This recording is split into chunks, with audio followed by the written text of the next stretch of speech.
In March 1984, 16-year-old Theresa Fusco vanished without a trace from her home in Long Island, New York. Her family was left in agony, desperately searching for answers. Was she a runaway, or did something much darker happen? The mystery of her disappearance gripped the community, but the truth would take years to uncover.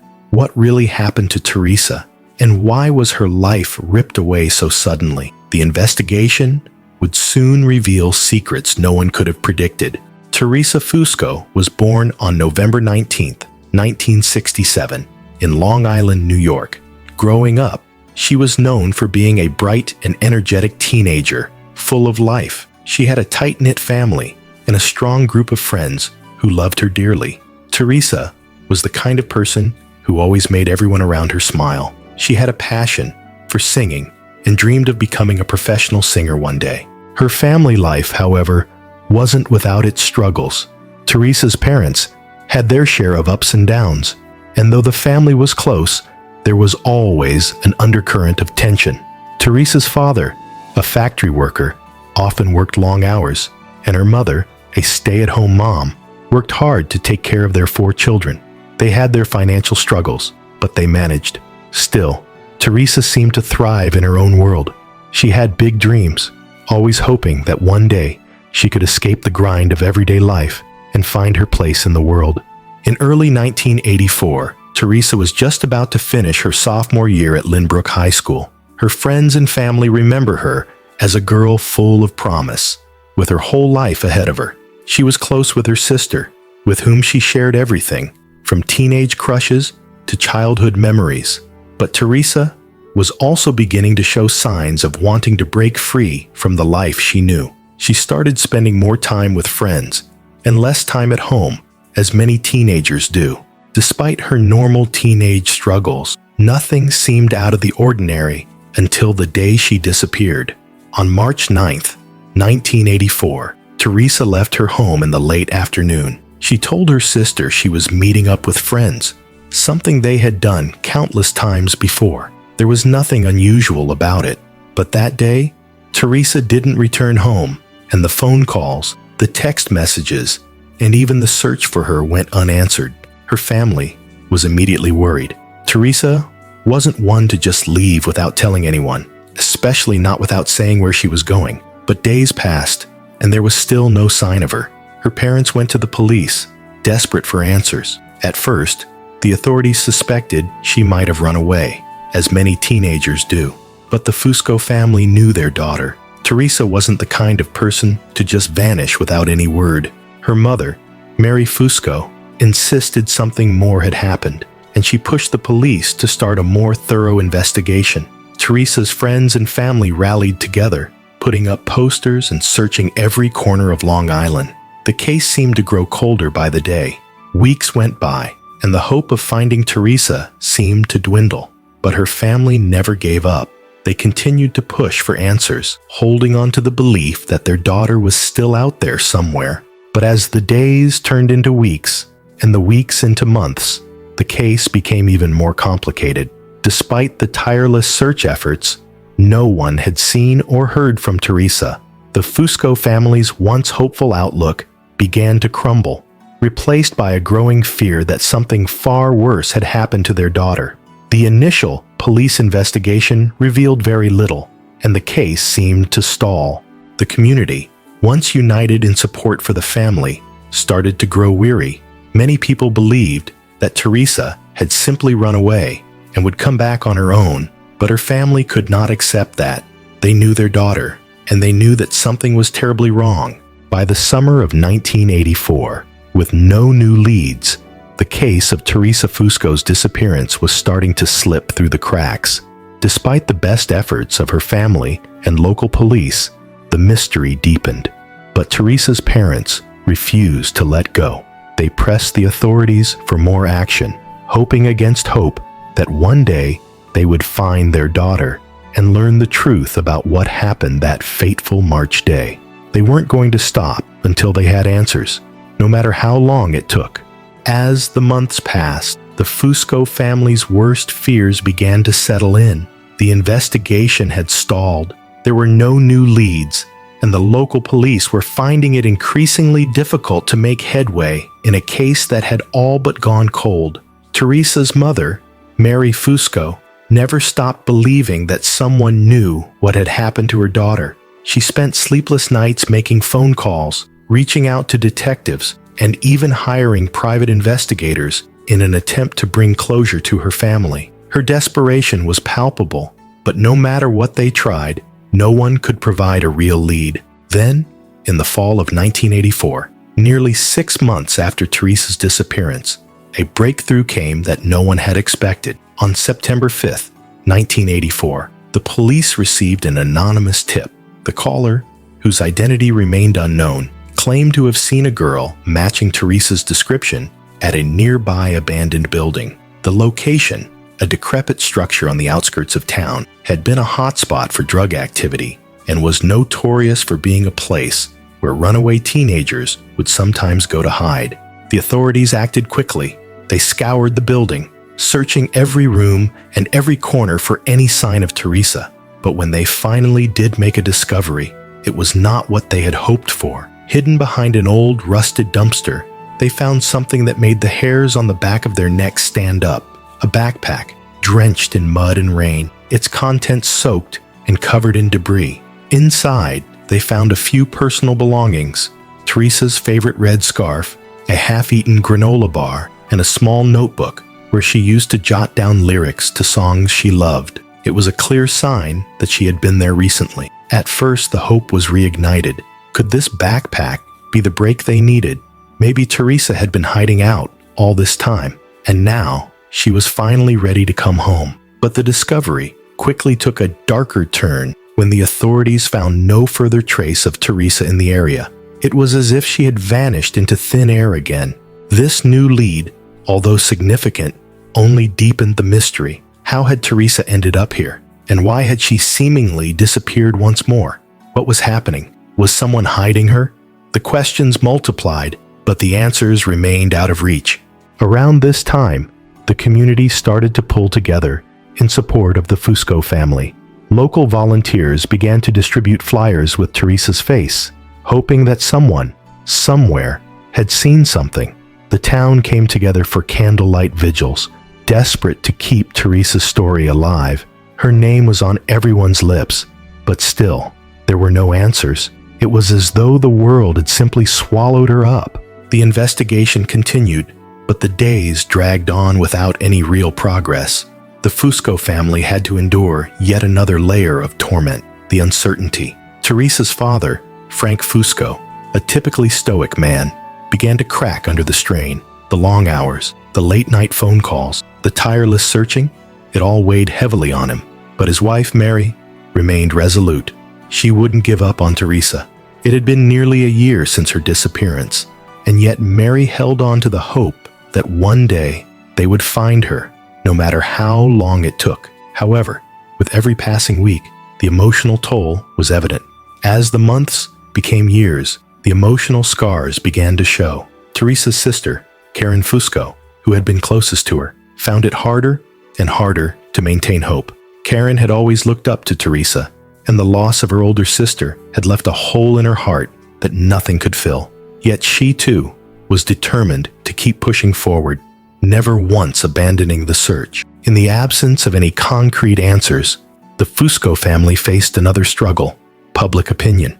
Some people in the town began to speculate, questioning whether Theresa had simply run away.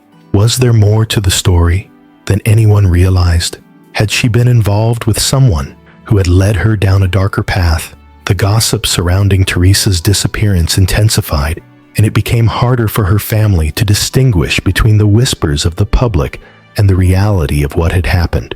But despite all the doubts and challenges, Mary Fusco never wavered in her conviction that Theresa was still out there. She couldn't let go, even though the police had no solid leads, and the case had become a forgotten mystery. For many, Theresa's family kept searching. As 1985 rolled around, hope was still the only thing that kept them going. Each lead, no matter how small, was enough to keep the fire burning. But as the investigation seemed to stall once again, a glimmer of light appeared in the most unlikely of places. The Fusco family received word from a mysterious witness who claimed to have seen Theresa with a man in a rundown part of town. This new information would lead to another round of investigation and another heartbreaking chapter in their relentless pursuit for answers. But nothing could prepare the Fuscos for the shocking truth that would eventually unfold. The discovery that would change everything for them was still months away. But with each passing day, the family's drive for justice and truth was becoming unstoppable, and they knew they couldn't stop until they had found their daughter and sister, no matter what it took. As the investigation into Theresa Fusco's disappearance dragged on, the community's support began to waver. While many continued to hold on to hope, others started to question whether the case would ever be solved. The media, once so eager to cover the story, began to move on to newer, more sensationalized news. The Fusco family, now feeling the weight of the world, found themselves caught in a battle not only with law enforcement's dwindling interest, but also with their own hearts, filled with both grief and hope. But in the summer of 1985, nearly a year after Theresa had vanished, the Fusco family was hit with a bombshell. A phone call from an anonymous source would prove to be the turning point in the investigation. This call, which came in on a quiet Sunday afternoon, would stir up a fresh wave of emotion and uncertainty. The caller claimed to have seen a girl matching Theresa's description in a nearby city. But there was something unusual about this lead. The caller didn't just mention Theresa's appearance. They spoke of a group of individuals who had been associated with the girl. The details were vague, but the new lead opened a door to a possibility that had not been considered before. This new information led investigators to a nearby town just outside of New York City. The authorities were cautious, but determined to follow up. The search expanded beyond the local area, and the Fuscos were cautiously optimistic that they might finally be getting closer to the truth. It was a glimmer of hope in a seemingly endless sea of uncertainty. Mary Fusco, who had never wavered in her belief that Theresa was still alive, felt a renewed sense of energy. She began making arrangements to visit the town where the new lead had originated. Even though she wasn't sure what she would find, she held on to the belief that this was her daughter's final clue, the sign that would lead them home. Theresa's father, Frank, too, began to show signs of renewed optimism, though his emotions were tempered by years of disappointment. But as the investigation moved forward, it quickly became clear that things weren't as straightforward as they had initially appeared. The further the authorities dug into the information provided by the anonymous caller, the more contradictory the details became. The Fuscos were told that the girl seen in the nearby city might not have been Theresa at all. This left the family shattered, and once again, they found themselves facing the harsh reality of a case that had been clouded by confusion and misleading leads. Despite the fresh hope, this latest revelation made the situation more perplexing than ever. As summer turned to fall, the Fuscos' hope began to fray. They had been through too much, too many dead ends, too many false leads, too many hours spent holding on to the hope that the next day would be the day they would find out what happened to Theresa. The emotional toll on the family had been devastating, yet Mary Fusco continued to hold on to the idea that the truth, however painful, would eventually come to light. She found solace in prayer and in the support of friends and family who understood the unbearable pain of losing a child. Each day, without answers though, felt like an eternity. It wasn't until early 1986, almost 2 years after Theresa's disappearance, that the Fusco family finally received news that would change everything. It came in the form of a letter. The letter, handwritten and postmarked from a neighboring state, was unexpected. The sender claimed to have witnessed something that could finally crack open the case. The letter described a chilling encounter that had taken place in a secluded location just outside New York. The author claimed that they had seen a young girl, matching Theresa's description, being taken into an unmarked vehicle by a man and a woman. The details in the letter matched nothing the police had seen before, and yet there was something about it that felt different, more authentic, more urgent. The police acted quickly, tracking the sender's location and investigating the claims. This new lead turned out to be the key to unlocking a whole new chapter of the investigation. Though it would take weeks to fully piece together the evidence, the letter would lead authorities to a crucial breakthrough, a connection between the disappearance of Theresa Fusco and a series of other missing persons cases in nearby counties. The discovery of this connection set off a flurry of activity in the investigation. It was as though a floodgate had been opened. Authorities began reviewing cold cases, looking for patterns, and working tirelessly to connect the dots between Theresa's case and others that had been dismissed as unrelated. Slowly, the investigation began to take shape, and new evidence came to light that suggested Theresa had not just been the victim of a random crime, but had been targeted by someone with a more sinister plan. This realization shocked the Fusco family to their core. They had always held out hope that Theresa was still alive, that she was just hiding somewhere, waiting to return. But as the evidence began to mount, the realization settled in that they had to prepare for the possibility that their daughter was no longer alive, that she had been a victim of something far more terrifying than anyone could have imagined. Mary Fusco, despite the growing weight of this new information, continued to press forward. She knew that finding the truth, no matter how painful, was the only way for the family to heal. The trail had become a tangled web, but every small breakthrough, every tiny clue, kept the fire of hope alive. As the investigation continued into the latter months of 1986, the Fuscos were left grappling with a mixture of grief, hope, and an overwhelming sense of urgency. The truth was out there somewhere, and no matter how long it took, the Fusco family was determined to find it, to bring justice for Theresa, and to finally uncover what happened to the bright, kind-hearted 16-year-old who had vanished without a trace nearly 2 years earlier. The clock was ticking, but they would not stop searching. The search for Theresa Fusco had been dragging on for weeks, with no signs of life and no solid leads. Just when it seemed like all hope was lost, something unexpected happened. A breakthrough came when one of the local residents, an elderly woman, came forward with new information. She had noticed something strange the night Theresa went missing, a shadowy figure near the Fusco family's house. Her account was vague, but it was enough to redirect the investigation toward an entirely new suspect, a man who had been living in the neighborhood for years, but who had largely been overlooked by the authorities. As investigators dug deeper, they uncovered that the man, a somewhat reclusive individual who went by the name James Parker, had a criminal record for minor offenses, though nothing that raised any major alarms. His life was a series of dead-end jobs and small-time criminal activity, with few connections to the outside world, but a closer look into his background revealed something chilling. He had once worked at a nearby youth center, which, at the time, had been frequented by local children, including Theresa.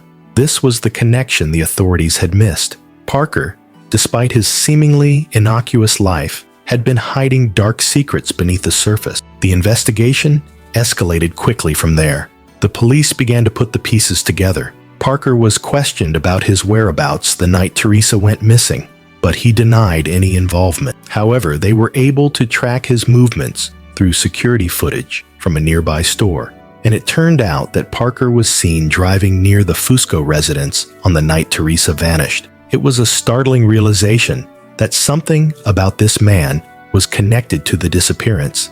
Weeks went by, but the evidence was mounting. Finally, a search of Parker's house turned up a series of disturbing photographs that seemed to document Theresa's every move in the days leading up to her disappearance. These photos confirmed the investigators' worst fears. Parker had been watching her for days before she vanished. The case that had initially seemed like a random disappearance was now taking a much darker turn. Then one day, Theresa's body was found in a secluded area near a wooded part of town. It was an area that was often overlooked by those searching the area before. The searchers had combed the same grounds multiple times, but had never found the hidden spot where she had been left. This moment was not only the tragic resolution of a young girl's disappearance, but it also unveiled the terrifying reality of how predators can lurk in plain sight, unnoticed until it's far too late. For her family, the discovery was a bitter end to the painful journey they had endured. Theresa's parents, who had been praying for a miracle, were now forced to confront the reality of their daughter's fate. But what followed the discovery was even more devastating. The investigation revealed that Parker had been living just a few houses down from Theresa's family for years, posing as an ordinary member of the community. He had been a wolf in sheep's clothing, gaining the trust of everyone around him, only to betray that trust in the worst way possible. As the truth came to light, it became clear that Parker's actions had caused an irreversible ripple effect. The town, which had long been a peaceful, close-knit community, was now forever scarred. Parents locked their doors at night, fearful of the unknown, and no one could trust the seemingly harmless neighbors they had once waved to on the street. Parker was arrested and charged with numerous offenses related to the crime, including kidnapping, assault, and the unlawful taking of Theresa's life. The court proceedings were a blur of emotional testimony and heart-wrenching statements from family members, friends, and neighbors. Yet through it all, the pain of losing Theresa lingered. The town, though forever changed, would never truly heal from the deep scars left by the loss of a young girl who had been taken far too soon. The trial of James Parker brought the community's grief into the public eye. It wasn't just about the legal proceedings. It was a reckoning for the town of Millville, which had once been a quiet and peaceful place. As Parker's day in court approached, the townspeople were forced to face the truth about how such an evil could lurk unnoticed in their midst for so long. For Theresa's family, the trial was both a painful reminder of their loss and an opportunity for closure. Theresa's mother, Anne Fusco, took the stand first. She was composed, but her voice cracked with emotion as she recounted the hopes and dreams she had for her daughter. She spoke of how Theresa had always been a bright, cheerful girl, full of life and ambition. The weight of her words was not lost on anyone in the courtroom. She shared the pain of not only losing her daughter, but the constant ache of knowing that she couldn't protect her from someone she thought she could trust. As the trial unfolded, it became clear that James Parker had been more than just a neighbor. He had preyed on the very fabric of the community's trust.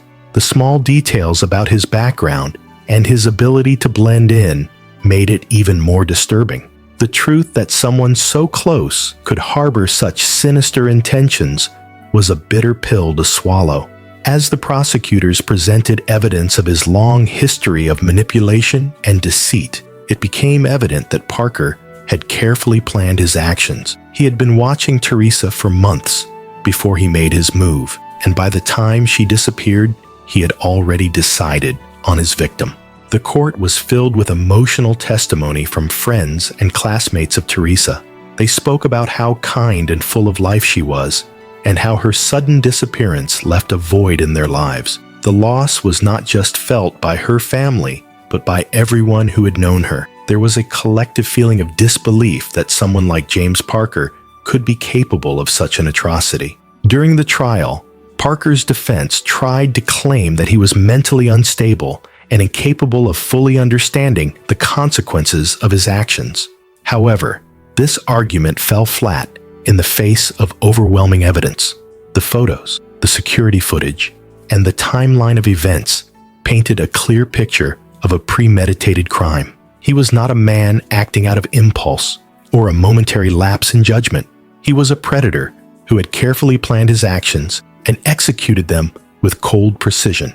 When the verdict was finally read, it brought no real satisfaction to the family. Though Parker was sentenced to life imprisonment without the possibility of parole, the punishment seemed small in comparison to the life he had taken. For Theresa's parents, nothing would ever fill the void left by their daughter, No matter what justice was served, it would never bring her back. The tragedy of losing Theresa would be something they would carry with them for the rest of their lives. The case of Theresa Fusco's disappearance and the subsequent trial of James Parker became a pivotal moment for the town.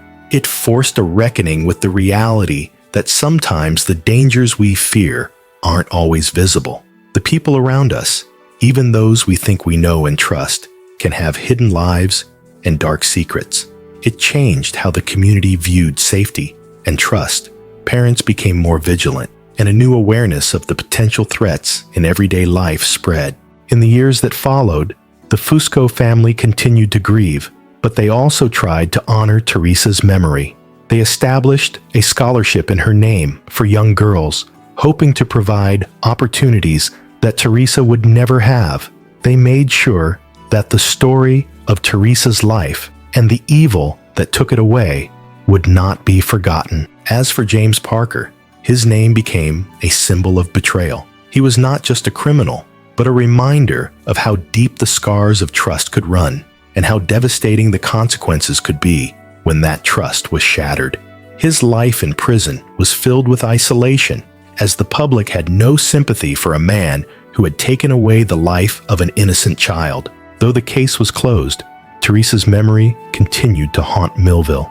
It was a story of loss, betrayal, and justice, but it was also one of resilience and strength. The Fusco family's ability to rebuild their lives after such a loss, and their commitment to ensuring that Theresa's life was not forgotten, was a testament to their strength and love.